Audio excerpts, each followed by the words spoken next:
All right, everybody, welcome to another week in space. I'm your host with the most, Jonah Emerson Bell, or Blind Stallion Space Wizard, or you can call me whatever you want, just don't call me late for dinner, you know what I'm saying? Welcome to my super secret wizard lair, and let's talk about the astrology of this week in space. That would be Monday, November the 25th until Sunday, December the 1st. And wow, it's already December. It's like already into 2025. Kind of a little bit of whiplash. Good morning, everybody. Come on in, settle down, make yourselves at home, get yourself something to drink. Nice warm caffeinated beverage on this chilly fall morning. And yeah, let's talk some astrology. Um, Anything that I want to say leading into this? Any preamble? I don't think so. I think we'll just jump in. Big news this week is that we have Mercury into Gatorade. That's right. Mercury is going to be stationing retrograde at 22 degrees and 40 arc minutes of the mutable fire sign of Sagittarius. That's happening in a few short hours. Mercury's retrograde will be occurring at 6:42 in the PM Pacific time, making that 9:42 PM Eastern time. So you better send your emails, do all your communicating, sign all your contracts, do all that stuff right now, today, that you need to do before Mercury goes up into Gatorade. I'm just kidding. I think that Mercury retrograde gets a really intense rap. Um, and I think it's kind of fascinating. It is frustrating. I have definitely experienced my own frustrations with Mercury's retrograde journey. However, I think that in the clamoring for attention in social media and in the sort of I don't know, internet, in the tubes of the internet, there is a demonization of Mercury's retrograde process, which I think there's a lot of fear mongering, like, oh no, everything's gonna fall apart, everything's gonna be terrible, watch out, right? Which, I think that fear is a great way of selling things, right? Getting people activated, activating nervous systems, playing on people's sort of fear impulses that things are going to break down, that things aren't going to work, that we are going to be left out, that everything's going to fall apart. I mean, keeps people tuning in, right? Because I mean, you're here because you want to know the solution, right? How to navigate Mercury retrograde, how to survive the Mercury retrograde. Oh no, right? And I don't know if it's like that. And I just am developing a different perspective on it as I learn to connect with Mercury in my own ways in my own life. And Christopher Warnock, who uh helped translate the Picatrix and is a great astrological magician. Has a wonderful resource called Renaissance Astrology. That's a website that you can go to. That straight up looks like it's from like 1998, but but the like information in there is great. But it's like you open it up and you're like, whoa. Which kind of makes sense because this dude's a wizard, right? And it's sort of like going into like an antique bookstore, but on the internet. And you walk in and you're like, oh damn, like I didn't know they made things like this anymore. Like, where did you find this? Right? Where did you find this ancient HTML, Chris? But one of the things that I've heard him say, right, is that in kind of modern astrology and evolutionary astrology and psychological astrology, we have sort of gotten rid of the malefic planets, right? Because we're living in a different time where it's not like, oh, you have Saturn in the seventh house, so you're going to marry, like you're going to be betrothed to an old person and like never have like a good love life, right? Or you're gonna like go through like a long and crushing divorce, right? So, like, we're kind of looking at things through a different lens. However, in getting rid of the malefics, right, and turning Mars and Saturn not into planets that create difficulty, challenge, pressure, conflict, etc., but are more kind of like psychological components about, responsibility and discipline and, will and desire, etc., which, I think that both of these things are true. But what Chris Warnock says that in removing the malefics, right, and their malefic qualities, like there's still that energy in the world that needs to be attributed somewhere. And so we attribute that to the Mercury retrograde. Like, oh no, Mercury's going into retrograde, everything's going to be bad, everything's going to fall apart, like it's not going to work, right? Nothing's going to work. I'm going to be trapped. I'm going to be poor, right? These are all malefic qualities, things not working, things breaking down, us not being able to do the things that we need to do to survive. Like these are malefic qualities, which have just been sort of like transposed across to the Mercury retrograde, which I don't know, I think is a really interesting take on it.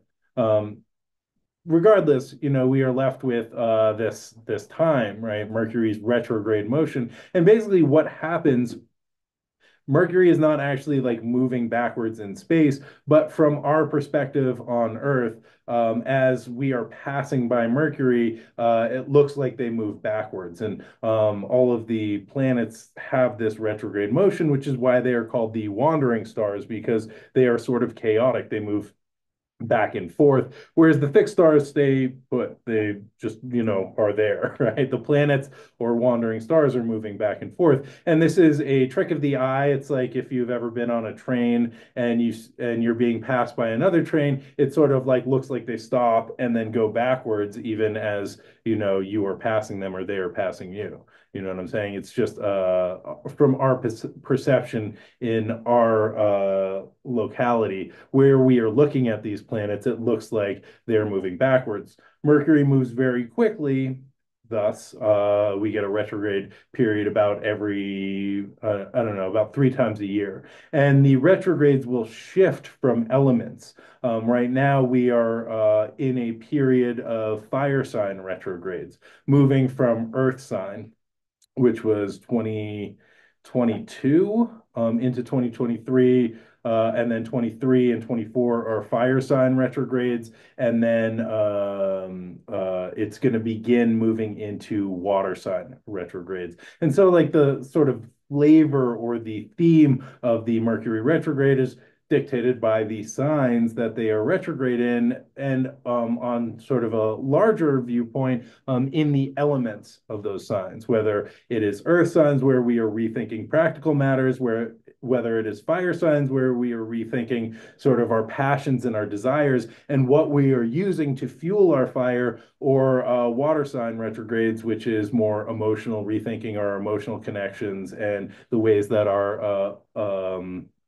emotions are causing our thought behavior, right? And our heart mind connection. So that's a little overview, a little preamble. I did get a preamble in there. That's nice. So that's a couple of my thoughts to start off about this Mercury retrograde, or just the structure of Mercury's retrograde. Don't be afraid, right? Fear is the mind killer, my friends. Right? There is no need to fear. And let me just break it down as I go through my sort of spiel on the Mercury retrograde. But I think it's really important not to be afraid and to sort of welcome what comes, whether it is, challenging or helpful. Because I think that our perception of, oh no, this is terrifying, is also going to shade our experience of the next couple of weeks. And Mercury will be retrograde, like I said, starting today, Monday, November the 25th. They've already slowed down to a crawl, but they will station retrograde at 22 degrees, 40 arc minutes of Sagittarius, which happens to be in the second decan of Sagittarius. This will be occurring at 6:42 p.m. Pacific time, making that 9:42 in the p.m. Eastern time. Mercury will continue their retrograde journey all the way until December the 15th. So about 3 weeks. Is that right? Yeah.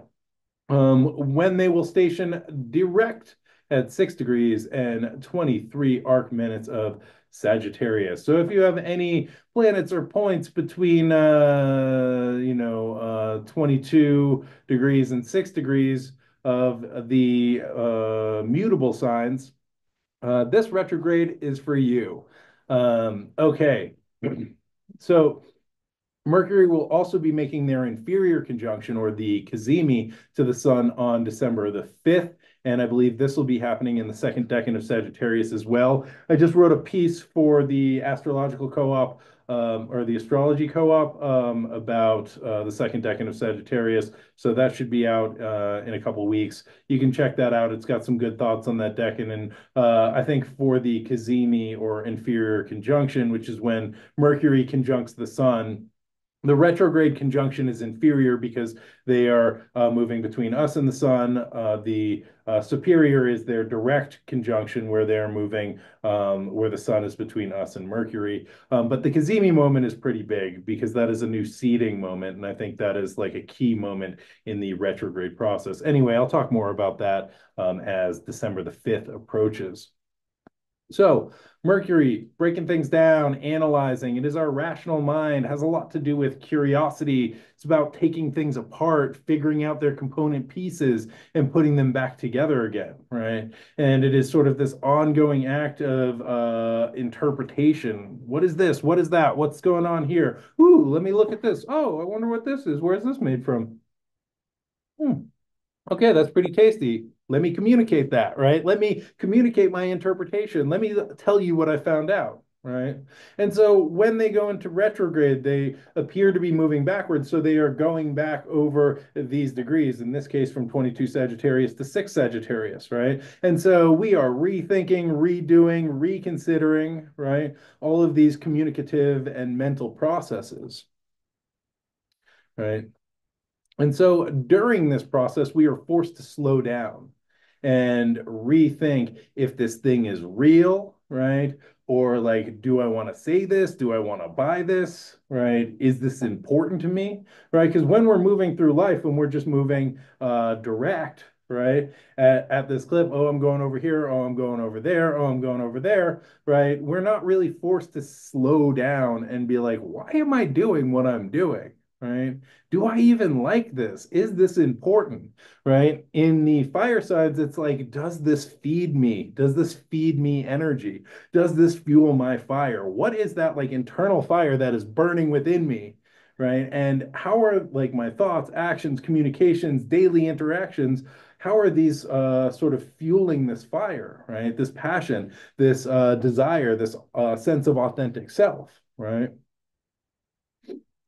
So during the retrograde, we can think that during the retrograde, we don't, what we recognize is that we don't necessarily have all the information, right, to make well-informed decisions, or to really know what we're doing. So we get to go back over situations or areas of life and reconsider, what is it that I'm doing?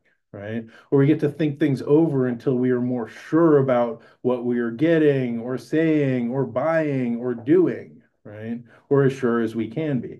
This is one of the reasons that it's like, don't sign contracts or make big purchases, because we might not have all the information, right? So you might like sign something and then it turns out that it's different than what you thought, or you might buy something that doesn't fit or doesn't work, right? And then you're like, oh, I have to return it, or like, oh, I have to renegotiate it, or oh, I have to do it over again, right? And so, it's not bad, right? It's not going to fuck you over if you are like living your life. And I really support people in living their life and not getting caught in superstition. But what's important to consider is like, how can we make well-informed decisions by gathering as much information as we possibly can, and to recognize that like we still might not have all the information. And if we can wait until we know exactly if these jeans that we're buying on the internet are going to fit us, right? Or if these shoes, or, if this contract is actually going to do what it says it's going to do, if we can wait until we actually have all that information, then we are are, better positioned to be able to, live our lives with less headaches and hassles. Okay. So Sagittarius is a Jupiter ruled sign. So this is about like big picture understanding, the overarching narrative, right? Sagittarius is connected with ideas of the truth, right? Which is, pretty subjective. I think we're figuring out at this point. But, Sagittarius is like, oh, I want the truth, right? I want to create the truth. I want a narrative that is true. With Mercury retrograde here, we may not have enough information to understand what that big picture actually looks like. Right. And we might find ourselves questioning what's true, right? What is this information that I'm taking in? How does this fit with my, narrative of the world? How does this fit with my understanding of myself? Is this true, right? And figuring out what is true for us on an individual level, right? And quite possibly developing new understandings around what things mean and what true actually can be or is, right? And so Sagittarius is the archer, and Mercury in retrograde in this sign has got us questioning where we are aiming our arrows, which can be like very frustrating, right? Because you're like, oh, there's the target. I'm gonna like pull back my Sagittarian bow and just like let it fly. And you're like, okay, cool, ready. And Mercury's like, are you sure you want to shoot at that? And you're like, God damn it, right? God damn it. What do you mean? Like I was already, and it's like, I don't know, like I'm rethinking this one, right? It's frustrating. I find myself feeling pretty frustrated with that. Right. So this is we are kind of questioning, right, what the target we're aiming for is and what the goal we're striving for is, which can be helpful, right? Because if you're like, oh, I'm shooting my arrow over there without really thinking about it, and then like running all the way over there and it's wrong, right? Or like it doesn't help you out, then you've just wasted a lot of energy. So this is an opportunity to like really consider where we're putting our energy, where we're shooting our arrow, what we are striving for. And so I was having dinner the other night with a couple astrologers and some folks, and there's a conversation that came up about free will, which was, a little like pretty intellectual, very interesting, but sort of like I'm going to give you the Cliff's notes on a piece that I found pretty interesting. This sort of discussion about like free will, and I think when Mercury goes retrograde, it brings up these questions of free will. And I think all of astrology brings up questions of free will, right? Like, how do I have free will if Mercury's in Gatorade, right? If Mercury is creating this chaos, right, making things fall apart and making things not work, right? How do I have free will? Right. And so one of the things that came up is like, what are the causes? We can never know the causes, right? The decisions that we make might be based on Mercury, it might be based on, an energetic sort of whirlwind that we move through. It might be based on the things that we ate. It might be based on a TV show that I watched 2 nights ago, right? It might be based on ancestral spirits, right? It's impossible to know the sort of causes of our actions, right? But, there is the space between stimulus and action, right? So there is the stimulus, like I am hungry, and the action, I'm going to eat, right? And the space between that is being like, what am I going to eat, right? Or how am I going to prepare my food? Or what is the best possible thing for me to eat in this moment, right? Do I go to the store? Do I just go to the refrigerator, et cetera, et cetera, et cetera?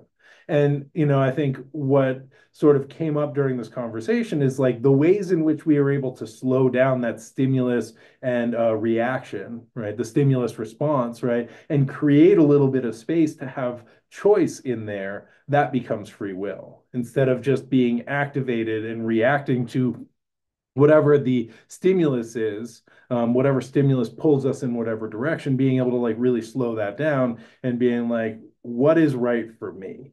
Right? Or what is the decision that I want to make? Or what is the informed decision that I want to make? And I bring this up with the Mercury retrograde because, you know, I'm thinking about this in in let me see how I can get there. I bring this up with the Mercury retrograde because I'm thinking about the third foundation of mindfulness, which is the awareness of mind, right? The awareness of our mental state, noticing what arises in the mind, right? Mercury, again, dealing with the mind, our cognitive processes, our thinking processes. And Mercury in Sagittarius is also like the meaning that we attribute to our thoughts. Right. And as Mercury goes retrograde, and literally what happens during a Mercury retrograde is they're like all up in your face like this, right? Which is like a little destabilizing, right? Kind of throws us back, right? And let me do this to you. Like Mercury in retrograde, just like all up in your grill, right? Which kind of pushes us back, right? And makes us sort of be like, oh, I don't know really how to answer that. Can you step back a little bit, right? And so there is like this sort of the messenger or the planet of like commuting and commerce and communication just like gets up in our face and it like slows everything down, right? And so as that happens, our mind starts spinning, right? There is no better way to notice your thought processes, right, than to be stuck in traffic or to be on an 8 hour layover, right, because your flight was delayed, or to be like waiting for a package that got lost in the mail. Like, think about what happens when those things occur, right? Like, for me, my mind just starts racing, right? I just go into that, like, where is it? Where is it? Like, I'm gonna check the tracking again, right? Where is this flight? Right? Oh man, like what if I had done this other thing, right? Our mind just sort of like goes into these spirals when our normal patterns are broken, right? When things don't go smoothly and like Mercury is like all up in our shit, right?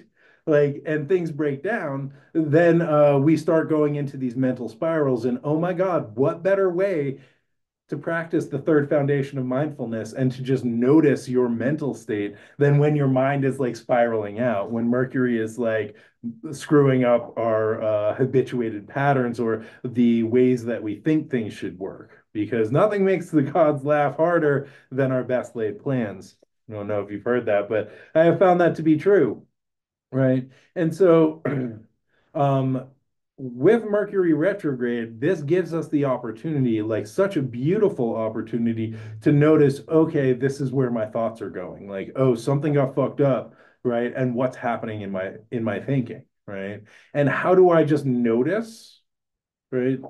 Those thoughts passing by like clouds in the sky, right? Or like, water in a river, right? And just sitting by the bank and not attaching to them and just noticing like, where is that plane, right? Where is that package? Right. Oh my God, I hate this here. Right. And just noticing. And every time, right, we find ourselves getting pulled away, there's the opportunity to come back and to begin again.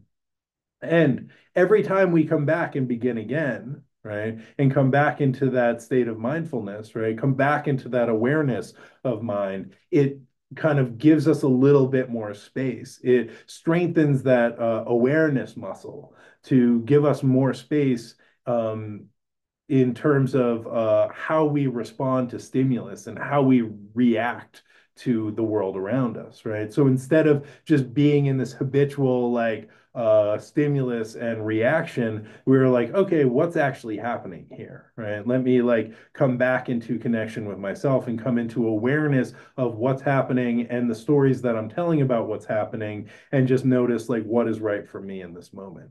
So, my friends, this is a very long way of trying to shift perspective just a little bit from like, oh my God, Mercury's in Gatorade, ah, right? Which I gotta love that, right? To being like, okay, how can I use this to practice mindful awareness and notice what's happening with my thoughts? Because I think that's what Mercury's asking us, right? I think that is the gift that they are bringing. Okay, moving along to Wednesday, November the 27th. We have a couple things going on this day. Um, we have the hold on. People keep texting me. That should be okay. That should be better. So Wednesday, November the 27th, we have a couple of transits going on. We have the Sun in Sagittarius trine Mars in Leo. This is going down at 5 degrees and 34 arc minutes. right? So we can think of the sun as our identity, right? The part of us that shines our light, right? That may grow into the solar king or queen or solar they, them, right? The sun helps us to cultivate this sense of self-confidence and allows us to be happy with ourselves, right? And helps us to like have self-esteem. Oh, I'm the sun. This is how I shine my light, right? This feels good. This provides warmth. I like this, right? It helps us to define our interests and our objectives. And so in Sagittarius, the sun is about focusing on the target, right? And I think it's also about integrating the sort of top-down logical thinking mind, right, with the bottom-up instinctual animal part of the self, right? The Sagittarius is a centaur. It lives in two worlds, in the instinctual animal or in the intuitive animal world, and also in the logical human world. And I think this being a mutable sign, it is about sort of two-bodied, right? About uniting these sort of forces and then bringing them together to focus on what the target is or what the goal is, right? And so I think the sun in Sagittarius helps us to take aim at our objectives and our goals and developing the sense of self-confidence and awareness of the objectives and the ability to sort of pursue them. Mars, right, who is trining the sun, and this is a supportive aspect, and Mars is over there in the sun-ruled sign of Leo. Mars is about action and willpower, right? Mars helps us to take action wherever the solar identity directs the will, right? And one of the ways that I've heard this sort of spoken about is the sun as the king or the ruler and Mars as the army, right? And so the sun is like, okay, go over there and conquer that, go over there and do that. And the army's like, cool, I'm on it, right? And so Mars is that sort of will to act, right? Based on that sort of sense of solar consciousness. So, so these are both in fire signs. This is a fire trine. So this is a harmonious relationship between the sun and the sense of like identity and Mars, which is like getting shit done, right? And I think this is pretty independent and wanting to pursue one's interests and goals independent of other people's like assistance or opinions, right? Fire signs are about passion and one sense of being or becoming the divine child, right? Being special, being unique, right? And Mars's actions will reinforce that sense of independence and uniqueness, right? And so Mars again in the sun sign of Leo, taking action ideally aligned with the authentic self, right? This pure vision of the self, right? And Sagittarius again is concerned with truth and the integration of the various parts of the self in pursuit of the greater goal. And so, again, thinking of Sagittarius as the archer, and I think about Mars as that like tip of the arrow, right? This like very sharpened arrow. And so, where are we aiming this arrow, right? And how do our actions reinforce our authentic sense of self? And what are the targets that we are aiming at and why? And again, with Mercury in retrograde or Mercury in Gatorade, as I like to say, right? I think there is some questioning like, oh, like who am I to be able to shoot at this target? Or what is the target that I'm shooting at anyway, right? And so, what actions can we take to also help us move closer to the goal? And what is our motivation at this time? Right? And really thinking about what is our best use of energy and how do we get in touch with our inner truth in order to recognize where to best direct that energy. And another way that we can think about this is what are we striving for? In the Sagittarian sense, what does the animal part of us desire? And what does the human part of us want? And how do we bring these various parts of ourself into alignment so that we can focus that energy on our greater goal? So, like, what is the goal, right? And how do we kind of get the parts of ourself in alignment to start working towards that? And I think that this transit can help activate excitement and passion, right? It's good for energy and assertiveness. And yeah, and again, I think about this as the arrow that we've been sharpening. And so, where do we want to shoot our shot? Where do we want to direct that energy? What is the thing that's important? And especially because Mercury is in retrograde, there's going to be some frustrations and slowdowns, right? And so just being aware of that. And that may help us really consider, like, where am I directing this energy? Because maybe it's not time to just go shooting arrows all willy-nilly and running after them, right? Maybe energy is a precious thing that we need to like reconsider, what is the kind of overarching narrative that we are telling, right? That helps us to know what is the right use of this energy. And I think that this is a big theme this week, which I will continue to get into, right? And so this transit's going to be in effect during this new moon, which is about new beginnings, right? Great. Like really thinking about where I want that energy to go. But Saturn's squaring this new moon, which can bring frustration and roadblocks. And we'll get to that in a minute. Because another transit that we're getting on Wednesday, November the 22nd, the 27th, is a little more challenging. We have Venus in Capricorn squaring Chiron in Aries at 19 degrees and 27 arc minutes. So 19 degrees of Aries is a very interesting place. And Chiron has been here before. Um, 19 degrees Aries is where the total solar eclipse was that happened back on April 8th, which Chiron was conjunct. Chiron was right there at 19 degrees Aries, and it's back there again. So there may be some themes that were kicked off back in April around that solar eclipse, which was pretty intense. Um, and these themes may be reactivated, right? And this might be some chironic themes about wounding and also the ways that we can learn from difficulty and challenge, right? The ways that we can learn from our wounds. So we have Venus in Capricorn, which is about developing lasting relationships and working towards what we value. And Venus dealing with connections and relationships, right? What feels good, what doesn't feel good. Whereas Chiron is core wounding, right? And a square is a hard aspect. So this is a challenging aspect between what we like and don't like, and what really hurts, what sucks, right? So this can bring up some relational wounding, right? Venus in Capricorn can feel a bit cold and sort of like goal oriented, and Chiron has some wounds around abandonment, right?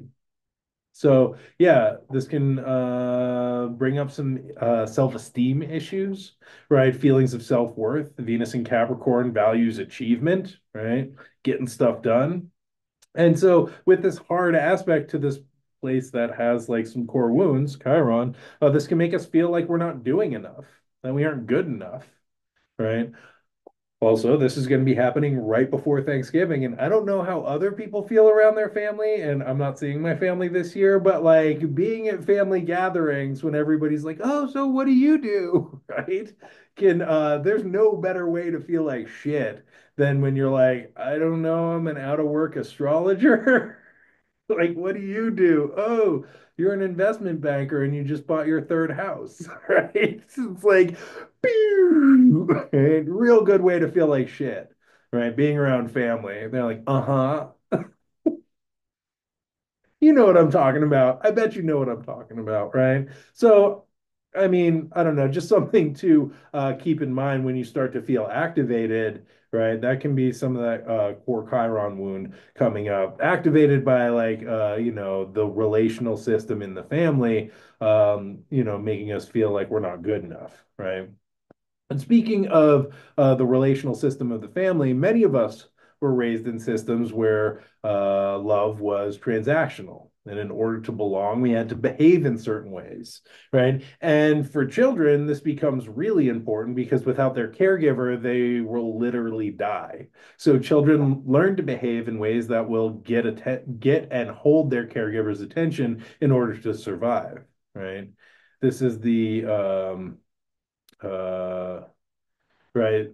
And sorry, I can't read my notes, right? So this like helps us to form ideas of love and connection, right? And this is like the survival component of love and connection because we are communal beings, right? We need each other to survive. And if we are ostracized, or if like for a child, if a caregiver doesn't pay attention to them, like it can literally mean death. So it can bring up all of this activation, right? And one thing that happens around the holidays or when you get around your family, I don't know about you, but for me, I'm like, oh shit, I'm 9 years old again, right? Even though I'm a grown ass man, I get around my mom and I'm like, I'm a fucking 9 year old, maybe a 12-year old, right? There's just something that happens where we like regress back to that like place of, this timeless sense of child self where we're like, oh damn, like now I'm like acting out in ways that I did when I was a kid, right? And relating to family members in these ways because I don't feel good enough, or I feel stifled, or I feel like I'm not getting enough, or whatever the reason is, right? And so, coming back to like the ways that we're raised, we learn to behave in certain ways in order to receive love and to stay in connection to have our needs met. Right. So during this transit, this hard transit between Venus, which again is relationships and connection and values, and Chiron, which deals with core wounding, right, we may feel unworthy of love, or like we're not good enough, or like we need to work harder or do better, or achieve more in order to receive love and affection, which equate to life energy, right? So love and affection can mean like life, right? And if I am not getting these things, I might die, right? And so we start to feel all these like deep survival fears, right? Like that knot in the pit of your stomach when like somebody doesn't text you back, or like I don't know, when you feel like you're not being paid attention to, and you like start getting a tightness in your chest, right? This is that life energy that like love and connection brings, and the feeling like, oh, I'm not getting that, so like something is really wrong and I might die, right? Which is not hyperbolic. It's, I think that's a real deep survival fear, right? And if we feel like we don't deserve love on a deep level, it can feel really life threatening, right? So how do we cultivate self-love, especially, as we're moving into holiday season, which can be really challenging and bring up a lot of feelings around like self-worth, right? Or deserving, right? And how do we cultivate a sense of self-worth in a way that is not dependent on other people, right? On the attention that other people give us, right? How can we cultivate a sense of self-worth just by ourselves? How can we notice these feelings that arise and learn from them, right? Because Chiron is with Chiron, the antidote always grows right next to the poison, right? And Chiron is the wound, but also the ability to heal that wound. Chiron is also the teacher who is able to transmute the suffering and learn from it, and then share that with other people, right? And so it's these challenging feelings that sort of lead the way towards our healing. So the square to Chiron makes us feel like we may need to perform in order to achieve love, or sorry, that we need to perform or achieve something in order to deserve love. And so how can we rewrite or rewire that impulse? And how can this help us to develop a better awareness of what our values truly are? Because I think one of the things that can happen with this is this desire to be accepted or loved can pull us away from our core values, which is Venus, right? And can cause us to want to abandon ourselves, right? Can also, like when this wound gets activated, can also show us the places that we're not living in accordance with our values, right? And when we abandon ourselves or our values to seek validation from others, like that's really good information. So one thing to consider, right? How can we be deserving of love and belonging just because we are here, right? Not because you're doing anything, not because you're special, not because you have money, not because you have a job, right? Just because you're here. You are a human being who has made it this far, right? Is that enough? Right. So Chiron in the myth was a great teacher, right? Which is one of the ways that he was able to overcome his wounding, right? Because he found himself worthy of belonging through his learning and teaching and his ability to teach others. But it was really his love of learning that motivated him, right? Not like what it could do for other people, but like, oh, wow, like this is really interesting. I'm very curious about this. I really love this, right? And so it's that love of learning that motivated him. And ultimately, it's the ways that we cultivate this authentic sense of joy in our lives that make life worth living. And this experience of joy makes us worthy of being here. And if it's helpful for you, you can think about each of us as being the divine getting to experience this experience through our physical form, through our incarnation, right? If you need to do it for somebody else, right, it can be for the divine because you are really having this terrestrial experience for the divine getting to experience it. That's a way of thinking about it, right? But what I would say here is that like having an authentic experience of joy makes it you worthy of being here, right? So how do we cultivate joy, right? And follow the things that we love doing and allow ourselves to be sort of embraced by the things that we love doing. And I think that legitimizes our experience here, not how much money you make, not how many cars you have, not the stories that you can tell at family gatherings, but the things that bring you joy. And you don't have to tell anybody else about that. You don't have to prove that to anybody, right? So and ultimately, it is our ability to be present and in relationship with ourselves and the world, right? And this is sentient and non-sentient and all beings in this present moment, which allows us to belong. And this is not transactional, right? And this is not dependent on anybody else, right? And so this week we get to really like cultivate our sense of belonging and like really think about where we are directing our energy and the goals that we are shooting for. Which brings us to Thursday, November the 28th, Thanksgiving. Um, there's nothing going on astrologically on this holiday, and I think that this is a complicated holiday, which I don't want to get into right now. However, I do want to say that it is a very Jupiterian holiday, and let me tell you what I mean. It always happens on a Thursday, which is Jupiter's day. It always happens in Sagittarius season, which is a Jupiter ruled sign, right? One of the symbols of Thanksgiving is the cornucopia or the horn of plenty, which is connected to myth of Zeus or Jupiter.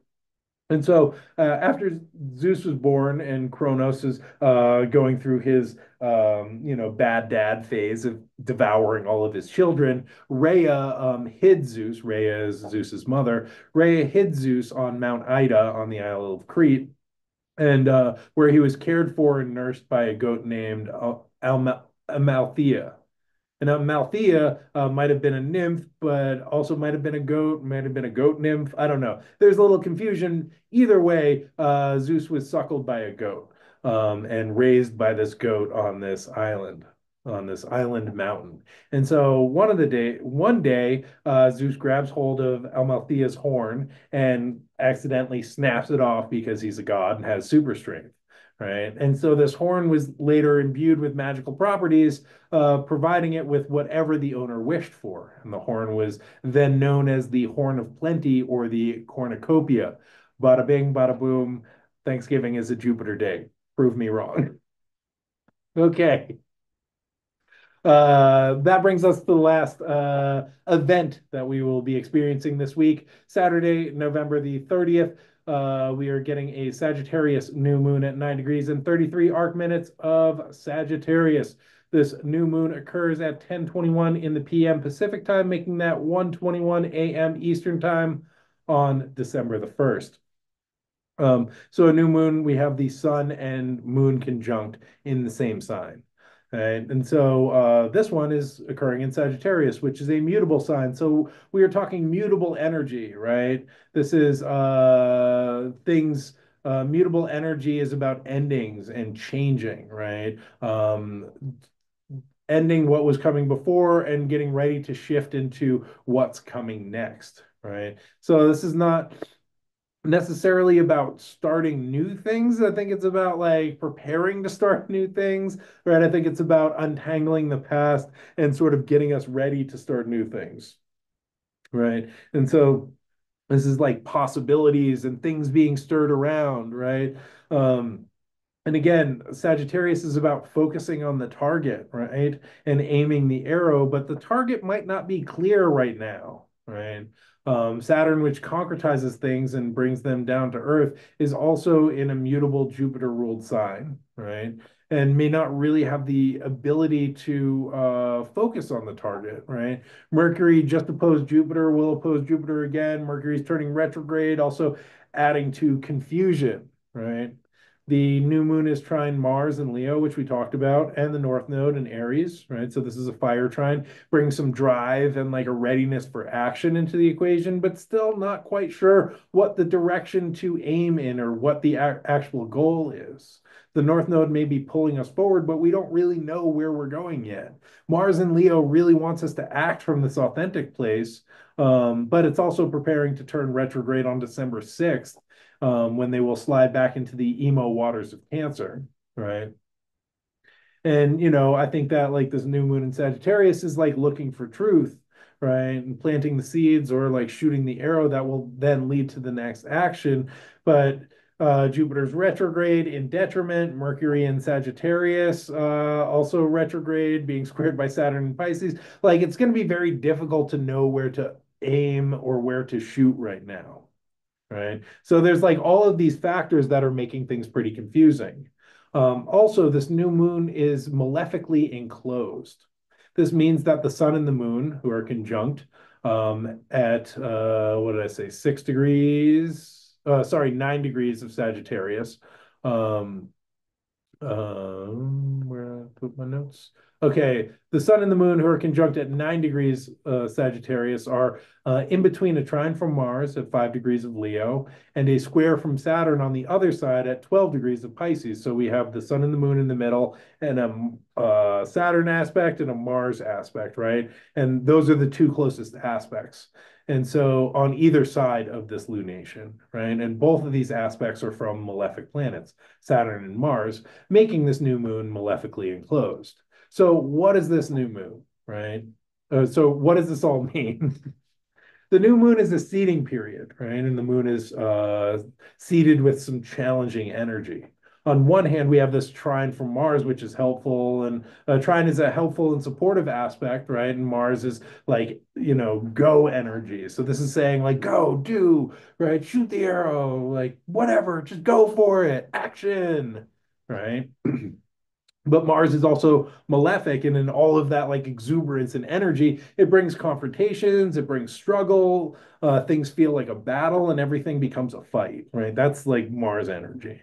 Then we have the energy of Saturn, which is limiting and restricting. It shuts things down. It says no. It forces us to slow down and to take responsibility and practice discipline.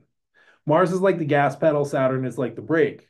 And the new moon in Sagittarius is stuck right in the middle of them. And so you can think about like sitting in the back seat, right, with like somebody who doesn't know how to drive, and it's like gas pedal, brake, gas pedal, brake. It's like pretty jarring, right, and uncomfortable, right? And so, you know, so we're getting this trine from Mars, which might help with courage and daring and the ability to run right in, right? But then we have this hard stop from Saturn, which can feel really discouraging. And there can be a lot of frustration around this Mars energy that just wants to take action, and that is aligned with this like authentic sense of self and wants to follow the adventurous path, right? But when that gets blocked by Saturn and the world says no, Mars can get really heated, right? And this can lead to inflammation, frustration, disassociation, like picking at oneself or at other people, right? All manner of frustrated behavior, right? And so this is sort of like the soup that this new moon is kind of seeding in, right? Which is not going to last, right? The sun will make a square to Saturn on, I don't know, next week, early next week, the third or the fourth, which will like bring them out of this malefic enclosure, right? And things will move on. But like right now, we are starting off this lunar period, this sort of lunation cycle with some frustration, right? Especially like Mercury in retrograde during this new moon. it's an opportunity to like stop, drop, and roll and to think about what's going on here, right? Coming back to this third foundation of mindfulness, what am I thinking, right? What is arising in the mind? What can I do with that? What, and again, coming back to this question, what is the best use of my energy right now? What can I do even if it feels like I can't get what I want? Right. So if I can't see the target, if I don't know where to shoot the arrow, right, what can I do? Right. How can I redirect this energy? How can I notice my thinking? Right. And this is where we can this is where we can learn to sit in the tension, right? Holding the bow taut and waiting for the right moment to release the arrow. In Zen and the Art of Archery, Eugene Herrigel talks about the archer waiting for the shot, right, to loose itself from the bow like a ripe fruit falling from a tree. And I think this is the key with the new moon, right? Learning to sit with that tension until we get to the full moon, which, is a easier chart, right? And that might be when this energy ripens and falls from the tree like a ripe fruit, right? When the arrow is able to be shot. This is maybe not the time to shoot your shot. This is maybe the time to be picking a target or to be rethinking the target or rethinking where we're putting our energy or sitting there in this moment of tension, right? And allowing ourselves to notice what's happening, right? To welcome this resistance, to observe our minds, right? And to come back into this present moment, into this breath. Because, like I was saying, right, back in the Mercury retrograde section, which felt like a week ago, right, every time we come back to the present moment, we have the opportunity to begin again. And that's really what a new moon is a new beginning, right? And the frustration of this malefic enclosure is going to characterize this beginning. So, how do we sit with this tension between the stop and go of Mars and Saturn and stay connected to presence and to sharpen our focus on the target until until it's the right moment to shoot our shot, right? Until we know, okay, this is what I'm aiming at. This is where the best use of my energy. This is where this shot needs to go. This is what I need to do. And that, my friends, is your week in space. Thanks so much for tuning in. It is an honor, a privilege, and a pleasure to be of service in this way. I appreciate you all being out there checking this out.